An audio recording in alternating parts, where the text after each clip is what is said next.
Resident doctors have resolved to continue their strike despite a ruling from the National Industrial Court ordering them to suspend their strike and go back to work immediately, pending the determination of the substantive suit. All parties have also been asked to return to the negotiating table. While delivering the ruling, Justice Bashar Alkali held that there is no amount of money that will compensate for the loss of lives in the circumstances. Counsel to the federal government, Tochukwu Maduka, had moved his motion for interlocutory injunction and prayed the court for an order restraining the doctors from continuing with the industrial action pending the hearing and determination of the substantive suit. But counsel to the resident doctors passionately opposed the application, arguing that the life of a medical doctor is not less useful than the life of an average human being. The leadership of the National Association of Resident Doctors say that the doctors have begun the process to appeal the ruling. They expressed their dissatisfaction with the ruling and instructed their lawyers to appeal the ruling and file an application for stay of execution. The association also asked its members to remain calm and resolute, saying, quote, "Everything depends on our firm resolve. We are committed to protecting your rights within the confines of the law. We believe justice shall be ours ultimately." Now, public health specialist Dr. Tuyime Bawadu is in the studio to discuss this development. Good morning. Thank you for joining us. Good morning. I'm certain you've been following the back and forth that led to where we are now with the resident doctors and the federal government with regards to the strike. The resident doctors are saying that they will appeal this matter in court, and the essence for them pushing this far, because the strike, I think, has entered its 60th day, and they're saying the essence for this is to protect the rights of their members. And when you look at this, place this side by side, the lives of persons who are dying or who have died as a result of this development, are they moving in the right direction? Are they taking the right steps? We'll come to how the government is handling this aspect later, but let's begin with the doctors. Do you think that this is the way for the doctors to go? Yes, they need to protect the rights of their members, but when you place this side by side, the Hippocratic Oath and everything that has gone on, this is the way to go. Well, it's a very tricky situation because here you've seen repeated violations of agreements, repeated violations of order. It became so tired that you don't even know what exactly whether the government is going to honor agreement. And then you look at it, 2nd of August, the strikes was declared. By the 23rd, the government says, okay, listen, we're going to go to court to decide what is going to happen.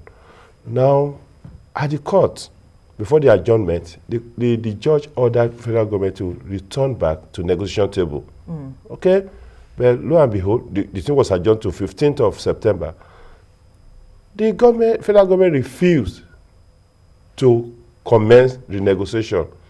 By the 16th of August, when the lawyer was saying, okay, let's commence the negotiation, federal government pulled out. The thing became a stalemate in the sense that they said that the MOU so approved, or memorandum of action so approved before, has expired. They have to do a negotiation. So if the federal government was intent on bringing an interlocutory injunction to say that, guys, you must go back to work, the courts are declared. And then that reminds us of the past. In 2018, there was a prolonged strike of Johesu when they have to say, they went right local government and they have to go to court. Federal government had to go to court to return them back to work. So if they had won, and those people went back to work, if they had won in that situation, must it be what should continue now? So now, but meanwhile, the lawyers to the doctors have said, listen, we have a preliminary objections in the sense that we don't think you should handle this case. And they was agreed that they should hear that preliminary objection first. But the judge ruled that he's going to listen to the interlocutory injunction of the government first. So, it was a big back and forth legal issue. And I've said over and over, you cannot push. This is not a legal issue. It's an issue where both of us have to sit down and decide and look at ways forward. So the government bringing a legal perspective to this was not a right move. Again, you know, okay, listen, you signed an agreement. More than 90 days, nothing was happening on everything you said you were going to do. And the next thing you want to do now is to think that the best way to ambush these people is to go to court and take the decision. And the guy said that, listen, we are coming with a preliminary objection to this suit. They went to court instead of them trying to listen to the preliminary objection, because again, I'm not a lawyer, yes, but if the preliminary objection subsists, it means that even your interlocutory injunction will not hold. Right. Okay? So now they said, listen to our preliminary objection, and the judge ruled them. It's okay. Within the law, we had ability or right to appeal and also ask for stay of execution. Well, since the government chose to go the route of law, let them, you know, because my major pain is simply that quite a lot of other people that are supposed to be involved in this discussion ongoing, especially the consumers of health, everybody is silent. And then if you look at it, since 2000 to 2000, for the whole of 10 years, 2010, yes, more than 9 months of strike by health workers, more than 9 months. Johesu, medical doctors, lab people, more than 9 months, 269 days of strike entered in. Of course, you know, in 1985, the NMA involved, they were banned. yes, Okay, until they came back.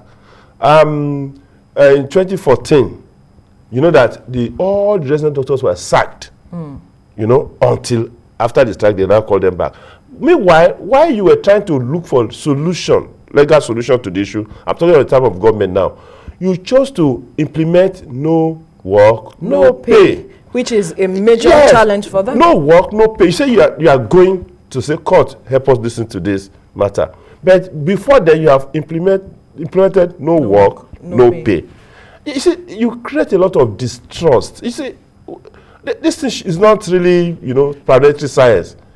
You know, because you see, the government has influence, and I've said that the government needs to actually step down a bit as the person with the knife and the yam, and then step down and look at how do we engage these people. It's been a consistent violation of agreement, How do you now assure that even violation of court order? How do you now assure that? Because court told them initially, go back and resume negotiation. They never did.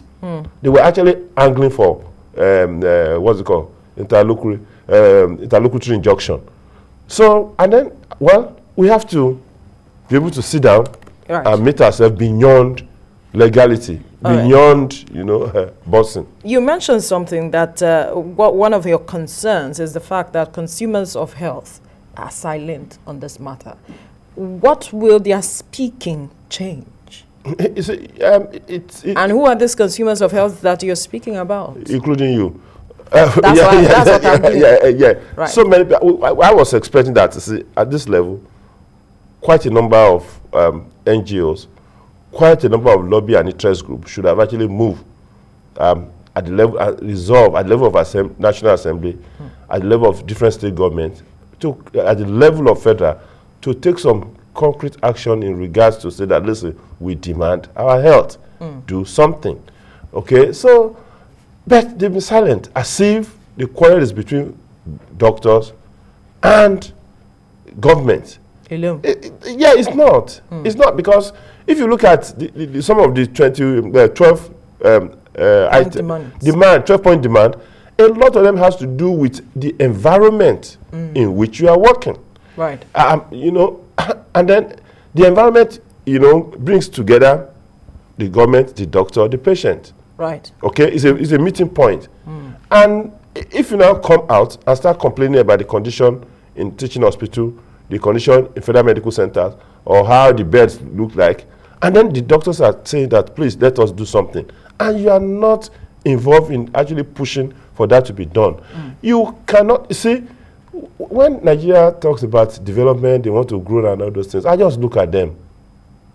How do you grow if you don't have health? How do you grow if you cannot secure, you know, your public health?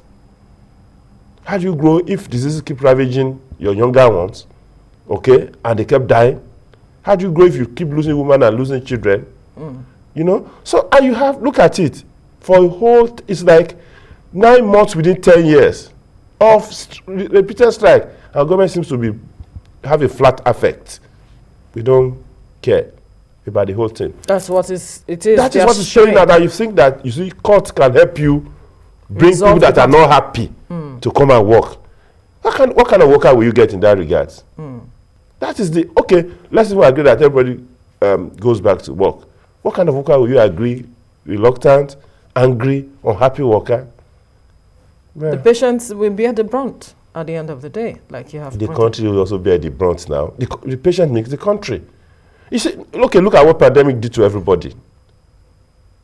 Worst cases are coming. We have burden of disease everywhere. Absolutely. And then, you know, the people that are supposed to really reverse this thing, we're not putting attention to it. You know why? I've said it over and over. Because the leadership of Nigeria is not using the health system. They have alternative, clear alternative. They want to wear down the health system and put all of us, throw all of us on that trailer. It's most unfair. It's most unfair. Now, again, it's also important for doctors, for all of us to sit down and look at how to resolve and negotiate this thing. Because even every quarrel will end up in negotiation table, whether we like it or not. Now, it's nice. Even, you know, I was talking to a professor, childhood friend of mine, who had been a vice chancellor of a private university, who was telling me the challenge he faced for 11 months, no salary, after he returned back to his main university. No salary because of this challenge of GIPMS, this payment model. I was like crying. And he told me clearly when he was a vice chancellor of a place, he was offered a 50 million bribe. He refused on a matter. And I said, I know you will not take it. But look at it. And his intent that, Baba Tuyi, don't worry. Next year I'm out of this country. And I imagine that kind of knowledge, honesty being lost. People don't know. You see, if we tell our stories, you will not allow this kind of thing to continue. How can somebody lose that kind of professor with knowledge? The same thing people are saying with the number of hands that we are losing on a daily with regards to this matter, because the fingers are being pointed to how the government is handling issues of our medical professionals. We saw the number of them that has gone. It is labor issue, is a shortfall in the thinking of labor and employment issue, resolution of labor and employment issue. Exactly. You know, if you want to look at these dynamics, first and foremost, here I am superintending over this ministry to look at labor issues so that at least the country can run. And these things are coming consistently. I cannot sit back and critically figure out what should be done, the way to navigate all these things. Right. And it's happening often and often. And so again, because there's no trust.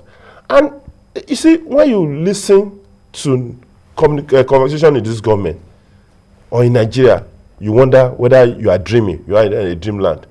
Okay, look at, I'm going to say this, it's important that I say, look at the narration that went on over the weekend. The Central Bank governor came out threatening, shouting, making noise about Aboki FX. Yes. And you wonder that what's going on here? Aboki FX? But meanwhile, you are criticizing Aboki FX. The rating agency, Fitch, Moody, S&P, Standard & Poor's, they rate you every day. You are not criticizing those ones. And you wonder that, is this guy looking for scapegoats? That you cannot run, you cannot attend to fiscal policy, monetary policies of a country. Instead, you restore it to agronomics, agroeconomics. Well, where do we get to this kind of situation? And it's the same thing all over. You see the repetition of those kind of things all over in critical institutions that are supposed to take decisions. So, well, if they think court is going to resolve the issue, let them continue. There has been an aspect of let them return to the negotiating table to addressing this. But with the way things are going, where does this leave us really? Because a lot of persons are concerned. It is the responsibility of government to protect public health and all of it. And this is what they swore to. Where does this leave us, every Nigerian, if this matter is not resolved as quickly as possible? Let me tell you something. If I'm an investor that I want to invest in Nigeria, I'll pull out reports. That is done. I've done you know my study, I've done a country report on Bangladesh before. Right. I've done a country report. You pull out the country report. Standing out clearly in your country report to decide whether you want to invest is health. How are these people? If I employ these people, are they strong enough to work? Are they going to pick problem? Are they going to do this thing? Because those are critical health decisions. Standing out in that report, the country report, is ability of the government to obey court order. They violated this, they violated it. And then you now want to wake up and start imagining and decreeing ways, your own imagination, and you want to interact with the global community. Obey order now, Baba. Obey order. Yes, you know that you have this. Obey order. If there's another rule of law, which is critical if there's in democracy. reasons for you not to tell people, please, guys, I am short for our finances. This is how we're going to do it. Okay, and then rethink compensation mechanism. Rethink. It's not. You see, you don't throw money at everything all the time because you wonder why should this be difficult for anybody to see. Right. This is right open. What is possible for you to do to reduce attrition and ensure retention of your workforce, whether doctor, whether teacher. Okay? Now, you see, people are shouting, hey, the naira is falling. Why would naira fall when there's no security in the country? Why would naira fall when there's no innovation? People are not funding innovation. Okay? When there's no trust, when people are not bringing money or starting up business in Nigeria, what do you expect? People, once you discourage people from investing in your country, your economy will go. When people are Perhaps jobless. the government is not seeing it as discouraging people from investing. All these moves, perhaps. No problem. They have to look at the tiny details. They need to sit down and look at tiny details. If there's nothing, they should have been taught by the COVID that ravaged the world, push the economy down. Some are still struggling so far to even have their bearings. People are still stimulating, they're still locking down because of one jam. Because of one jam. That should have given them an inkling that securing the health of the people will guarantee my prosperity, will ensure trust in me if I obey. And then the simple thing is that this is not a court case. Right. Honestly, it's not a court case. What are you going to do? Okay. I know what is going to happen next. First and foremost, when the thing breaks down, they could not do anything. They will pronounce the association illegal. Probably. It has happened before. Right. NMA experienced it. National Resident Doctor experienced, where they sack a whole doctor. Next question. All right. I know this is already getting you quite emotional, but now when you look critically with regards to, because this still boils down to financing. Some have said that government, as things are right now, government cannot fulfill all of the demands of the resident doctors, but the government now has to start rethinking financing the health system. Indeed, that is the key issue.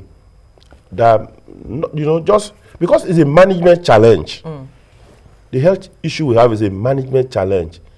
It has to do with the governance, because if you look at the control knobs of health system reform, governance, managerial is key there, finance is key there, payment mechanism is key there. So now you look at it and felt that, look, I need to deliver 80% of the rural population. I need to give them health.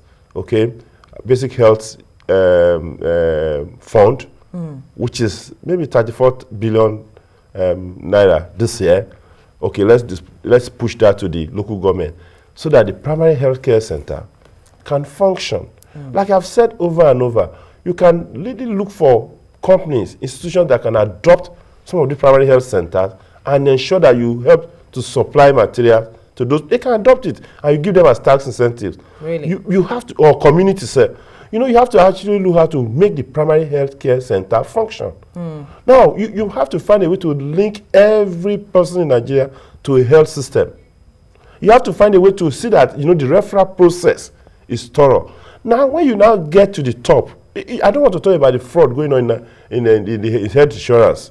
I don't just want to talk about that, or head management organizations. So, but again, by the time you are the referral, you are getting to the second and tertiary thing. At that point, the insurance covers a lot of things, okay? And then that is when you now can look for public-private partnership, because you've taken care of 80% of the people at the primary level, you've done another 10% at secondary level, but at the tertiary level, then you have to look for partnership. Listen, the star boy in the country that is Dangote. Dangote, what are you going to pick the university in Kano, the teaching hospital in Kano, and involve in it? Yes, your profit may not be as high as that of cement, but you're going to get something in this way. Help us run this thing so that people will have somewhere to go to. Okay? Then at that point, you create a mix. But you must have fixed the primary and the secondary level. Okay? But at that point, you create a mix top up. So if this happens, you will see that to a large extent, our health system will start taking shape. It's not going to be a 100-meter dash. It's a marathon that we have to attend to each of these things clearly. If you prioritize where your attention is, there you will see result. Right. If you put attention to rethinking the health system, you will get result. But if you continue like this, the next pandemic, you won't see anybody to work. And the next pandemic is coming. It's going to be more pandemic. Everybody should not deceive himself, because the nature of those germs mutating now will bring another. I've spoken about this as far back as inside this studio, as far back as 7 years, 10 years ago. Right. That we are going to see increase in pandemic. It's not going to be less of it. Maybe fasting and prayer will help us. All right. We'll leave the conversation there now. Public health specialist Dr. Tuyimi Bawadu, thank you so much for your time on the program. Thank you for